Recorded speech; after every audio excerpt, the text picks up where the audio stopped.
What's up everyone, my name is Zenitsu, and we are back with another Digimon video. So today we are going to be doing a little bit more meta-analysis, even though yes, these are for the BT22 environment, and I get it, we're already in EX10, which is the set after BT22, but it's still important to know what actually was good in BT22 going into EX10, because I don't necessarily think EX10 is looking to shake the meta in a huge way. I think there's some interesting stuff coming out from it, but in terms of where the meta was, it doesn't necessarily seem like anything from EX10 is going to be super hyper relevant. But we have two events to go over. We have just top 4s. We don't have top 16s or anything.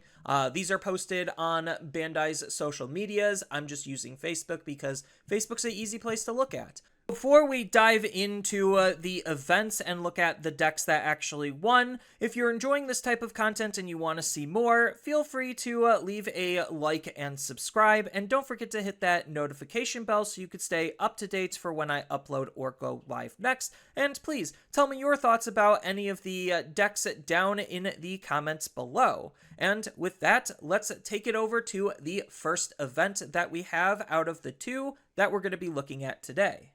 We have one event, which is going to be the top 4 decks from the September Regional from Oceania. And then we have the Last Chance Qualifiers top 4 that we also can sink our teeth into. So as far as what deck actually won the Oceania Regionals, that was Gallantmon, followed by Imperialdramon. This is the virus variant. And then we have a Growlmon deck in 3rd place, and 4th place was Omnimon. So none of these are really screaming, hey, this is kind of new or groundbreaking to me. All of these decks are very well known and represented decks at this point. So let's actually just dive right into them. So first up, we have the Gallantmon deck, and yeah, it looks exactly like Gallantmon, and it looks like Gallantmon is still doing incredibly well, probably because he's just a very strong and powerful deck. So as far as what this deck is doing, it's still running, for the most part, the 2 core rookies, which is going to be the Gallantmon X Antibody and the BT21 Gallantmon. It looks like this player is opting to sub out a Gallantmon for the Searcher rather than some additional utility, and then we're still playing the Rusher because we might as well just play the Rusher because it's limited to 1. So the rookie lineup isn't anything different. It looks like their Growlmon lineup definitely is different compared to what we've seen other Gallantmon decks use with Growlmons. So they're just 110% doubling down on memory generation. So that's why they're running just the starter deck at Growlmon, and they are also running the ever so broken and probably should have been banned and limited Growlmon X Antibody.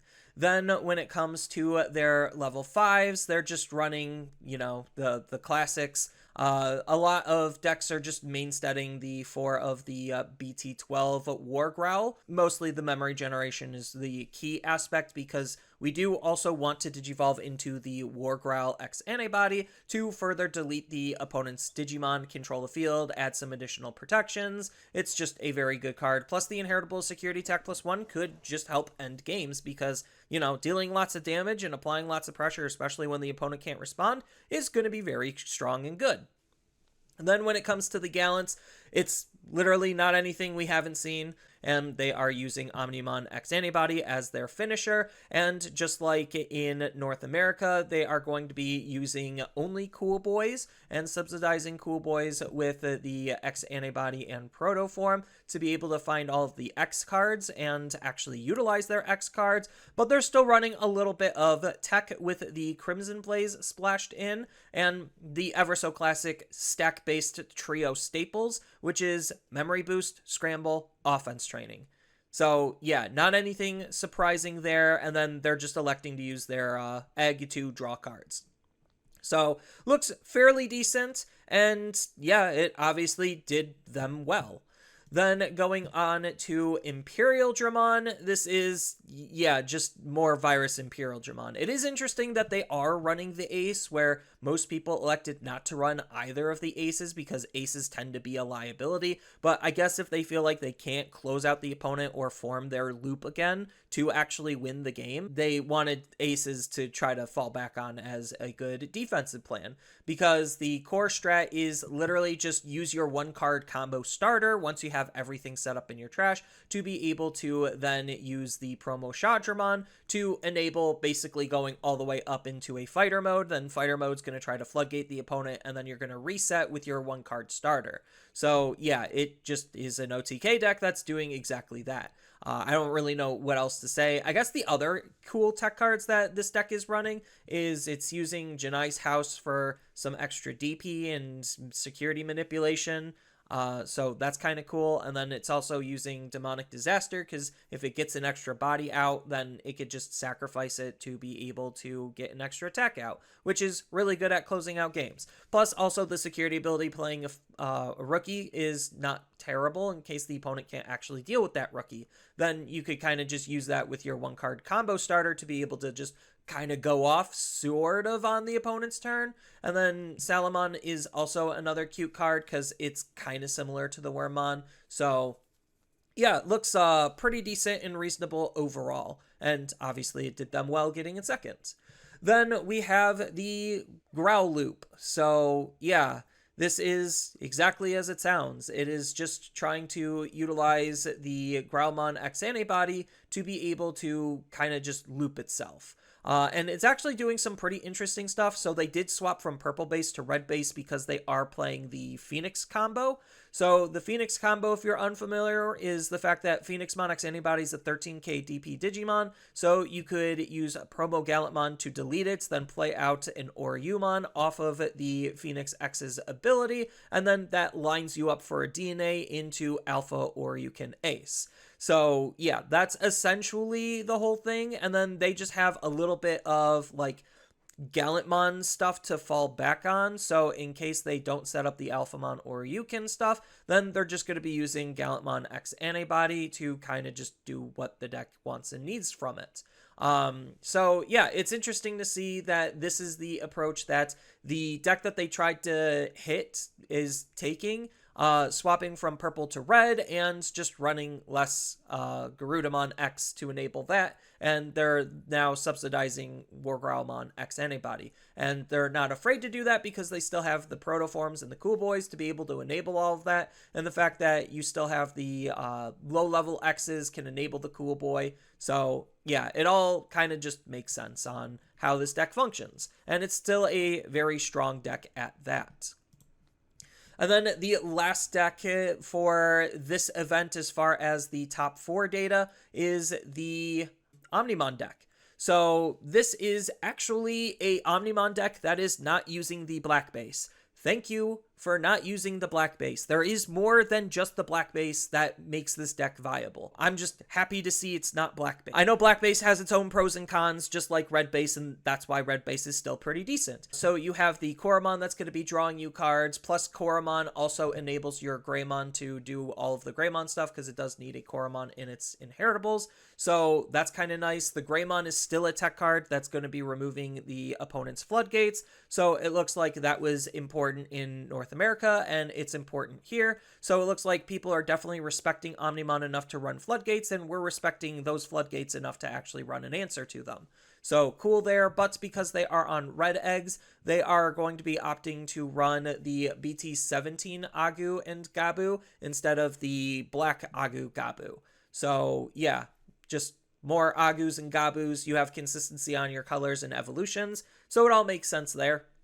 Then when it comes to the rest of the deck, it's still kind of playing mostly in the CS package. So you have the CS level 6s, which are the main ones. And then you have the BT17 ones, which are the sub ones or the supporting ones. Then the deck isn't running any Mirais. So instead of the Mirais, they're going to be running Wisteria Memory Boost to just have extra memory generation, and it's still a good searching card because it could search out pretty much almost every card but like 3 cards of the deck. So, at least Digimon-wise. Then they're going to be running their Nokias and Mat combo just to, actually have the tamers that you need. It is interesting to note that they are splitting up their mats. I don't necessarily disagree with this because this mat is still a consistency tool in of itself. It's either grabbing something back or drawing you cards, which is good.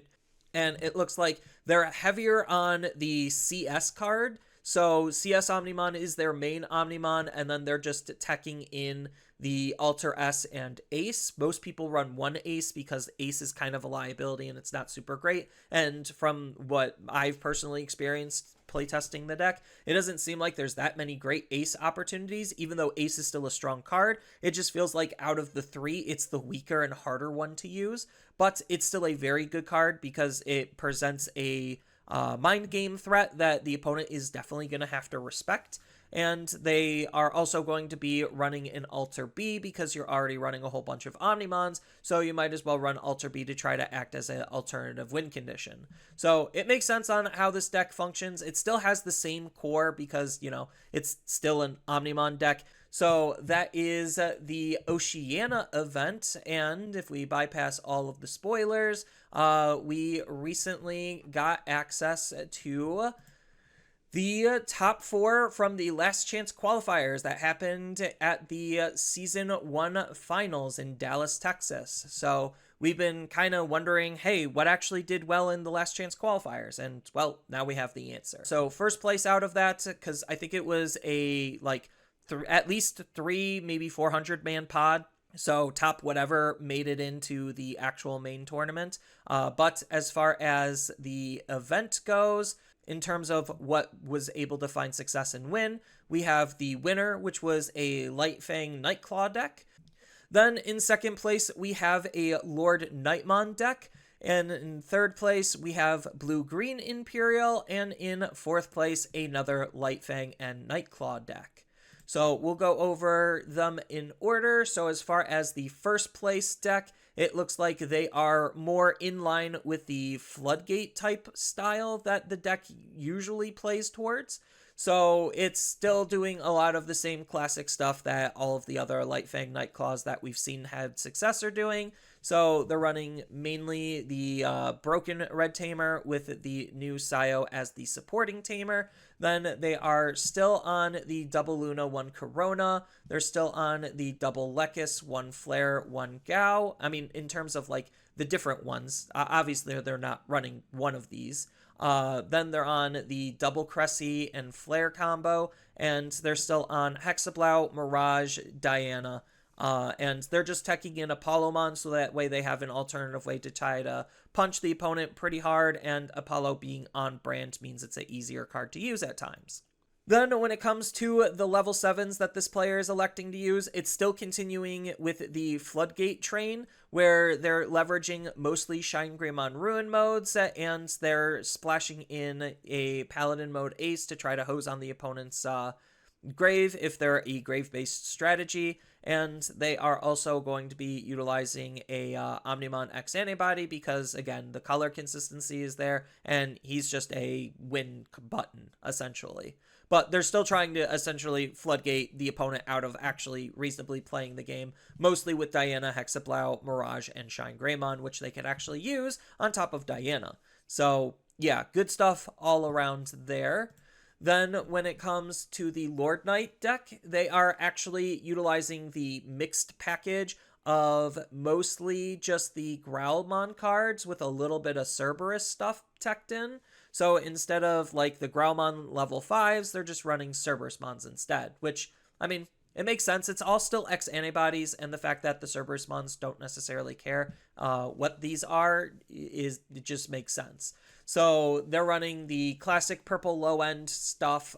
They're utilizing the Gallantmon from BT5 as a good extra target to want to be deleted for the Cerberusmon's ability, because the Cerberusmon wants to eat something as it's inheritable to be able to make the Mega level Digimon unsuspend. And then they're just still running the classic LordKnightmon spread with a Shine Greymon Ruin mode extra top end to try to, again, floodgate the opponent if they can't actually, reasonably figure out that they're going to be winning the game here. Then in terms of the rest of the options, it's basically the exact same option lineup we generally see with the Growl package, and they're just teching in a Mat Tamer just because the deck does have some natural draw and discard, so this can make some of your plays more memory efficient, and it's a memory tamer, so you don't need to see it in that much of a quantity, especially since your options are already doing most of the heavy lifting for you when it comes to keeping your tempo and efficiency. Then going on into Imperial, I really don't know what to say about this deck at this point. It literally just does not change. It's just very small tech and tweaks here and there. This is just actually pure Imperial. So they're relying heavily on the additional aggression that the Imperial from the starter deck can do because it could split out the level 4s, and then you could use the level 4 split to be able to line up a new Imperialdramon and be able to go potentially up again. So it's just a very good aggressive card, and they're running hidden potential to kind of just help support that type of gameplay. On top of hidden potential being a really good tempo tool in of itself, then they're going to be running the classic Floodgate, where it's like, don't ace me, don't digivolve, don't do anything during my turn, otherwise I'm going to punish you by going into a fighter mode ace, and I could potentially punish you by going into fighter mode ace anyway, so it kind of tries to put the opponent in a damned if you do, damned if you don't situation. But yeah, it's just classic Imperial. It is interesting to note that they are using the old Llama, and they're running a 5th egg, and they're splitting up their eggs on what they're doing. So I think that's kind of interesting. Outside of that, it really isn't anything we haven't seen before. It's still a very strong deck, still a deck worth your respect, and a deck worth playing. The last deck that we have access to is going to be the 4th place Lightfang Nightclaw for the last chance qualifiers. And it kind of makes sense because obviously first place was able to get into first with this deck, and it also was represented in top 16 when it comes to the nationals data that we have access to also. So yeah, it's still just a very strong deck. The majority of it really hasn't changed between a lot of these players. They're just running some small little techs here and there. The majority of the core of the deck is basically very well known at this point. As far as their techs though, they're running a Gatsumon Floodgate, which isn't an uncommon tech, but some people just like the consistency on just seeing all of their Light Fangs and Nightclaws. Then when it comes to the additional card, they're running a Homer. So Homer's a way to try to add inheritables to your Digimon to build even bigger stacks. So I think that's a cute tech card to be playing around with. Then they are running Wisteria Memory Boost, which, like the Floodgate, isn't necessarily a brand new tech. I know some people like the Blue Scramble because then you could use that to play out one of your blue rookies at the start of your turn and be able to have like an even more powerful play possibly lined up. But Wisteria is still a good consistency tool because a lot of your cards are part red or part blue, and, well, having more memory and more consistency never seems like a bad thing to me. So yeah, it doesn't necessarily surprise me about these small little tech changes, and they have space to run them because they're not running the Shine Greymon Ruin mode. So yeah, I 100% get how and why this deck has been so successful, because it's one of the better let me digivolve quickly into a level 6 Digimon and either A, kill you, or B, floodgate you. So yeah, that's just the role that this deck is fulfilling, and there is a good amount of diversity between all of the decks that have been topping recently, but like, it doesn't necessarily surprise me anymore as far as what's been topping, because what's been topping has been topping for quite a while, and it doesn't really seem like the meta is actually changing or evolving. So the meta to me is getting a little bit more stale, even though we could point and say, hey, there's like 15, 16 decks that are viable, when a good portion of those decks do almost the exact same thing. It really doesn't necessarily seem that thrilling to me when something ends up in the top slots and we're not scratching our heads as far as, oh, I never would have expected this to top, because it just makes sense as far as what it's doing, the role it's fulfilling, how it's fulfilling that role, and what its matchup spread possibly could be based on some of the other top performing decks. So yeah, I think the meta outside of getting stale, yes, is a little bit diverse, but yes, is also a little bit boring because nothing really new or exciting has been like shaking things up and changing things. And the play patterns and play style is very similar between a lot of these decks. And yeah, that's just unfortunately where Digimon is. And the ban and restriction list obviously didn't do its job, even though it was a pretty big ban and restriction list. It's very much proving that it had very minimal impact on the current state of the game because the majority of the top decks are still topping. It's just now we're seeing a little bit less Royal Knights and a little bit less Sakuyamon, but we're still seeing Gallantmon decks literally everywhere for both red and purple. That engine is still being hyper oppressive and hyper abused, and it's probably one of, if not the best things to do in the entire game still. Outside of, like, you know, the evergreen decks that have been doing well for the past year or year plus at this point. So that's all I really have for this video. Sorry to leave you off on a little bit of a demi-downer of a note, but hopefully in the future with BT23 and beyond, and maybe a extra ban and restriction update, they could actually shake up the meta and make it a little bit more enjoyable. Because right now, the play patterns that's being exemplified and amplified are the ones that are leading to some of the most uninteractive gameplay that we could possibly imagine, but that's just any competitive card game in a nutshell. So that's all I really have for this video. Thank you all for watching, and I hope to see you all in the next one. Later.